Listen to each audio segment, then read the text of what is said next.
How you guys doing today? It's Anthony Ganji, host of Tier Talk. And I want to talk real quickly about inmate manipulation. Someone posted a question up my way about what's the best ways to avoid inmate manipulation. Now, I teach this so that we can go all day on this topic. There's so many avenues an inmate could take to manipulate. But I just want people to remember these few points. And it's not all inclusive, okay, but just a few points. Don't ever give your personal information up to an inmate. That personal information gives the inmate power, and the last thing we want is for the inmate to have power over us. Okay, that means that if they have our personal information, they're able to connect with us on a personal level or use that personal information as leverage. So the last thing we want to do is give them our personal information. But also we want to be careful, because sometimes it's not that we give the inmate our personal information directly. Sometimes it could be indirectly. I could be talking to somebody else on a wing, another officer, and they can hear it.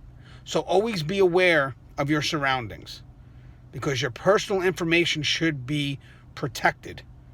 It should be protected information. That's one. Second thing is, I believe in the power of labels.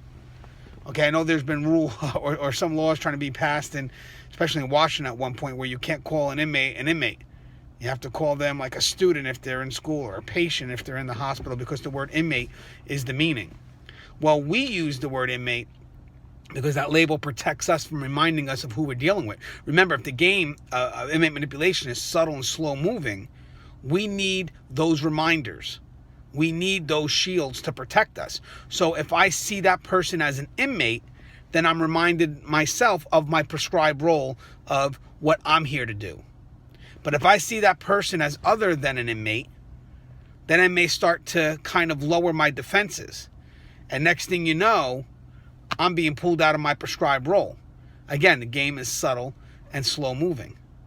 By me reminding myself of who I'm dealing with, I'm also reminding myself directly of what my role is here, what my job is supposed to be. So again, the label of inmate is not really used to demean, it's used to protect staff. And again, these are the changes that are trying to be implemented. It's only one-sided without understanding the other side, the importance. I want to talk also about the importance of situation. Know the situations that you're in. Sometimes people will say, wow, an officer had 25 years on the job and all of a sudden they did something foolish.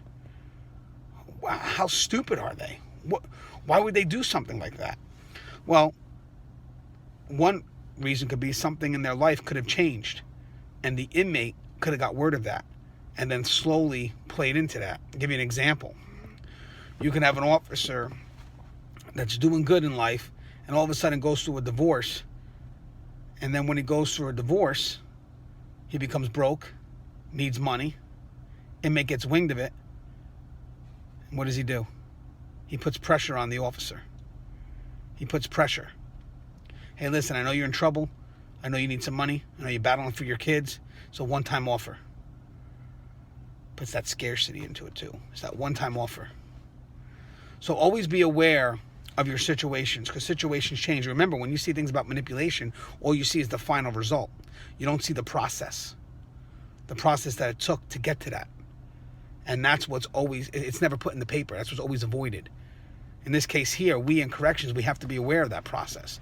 If someone gets caught up, we can't just look at them as fools. We have to say, hey, what happened here? What happened to this individual? Just so we can learn, so it doesn't happen to us. So yeah, I'm not to minimize or negate if the officer did something dirty or something foolish. It's not to minimize or negate what they've done. It's just to say, hey, listen to me. We need to understand what happened here. We need to look at them as victims. Again, not to minimize or negate what they've done, but just so we can give responsibility to those who decided to play the game on that individual. And also, the importance of communication with each other. We do not work in isolation. Inmates love to divide and conquer. They love to isolate staff. If we don't get along at work, and inmates see that, then we've done the hardest part for the inmate to do, is we isolated ourselves. And that makes the game easier now for the inmate. The inmate needs to see that we're connected.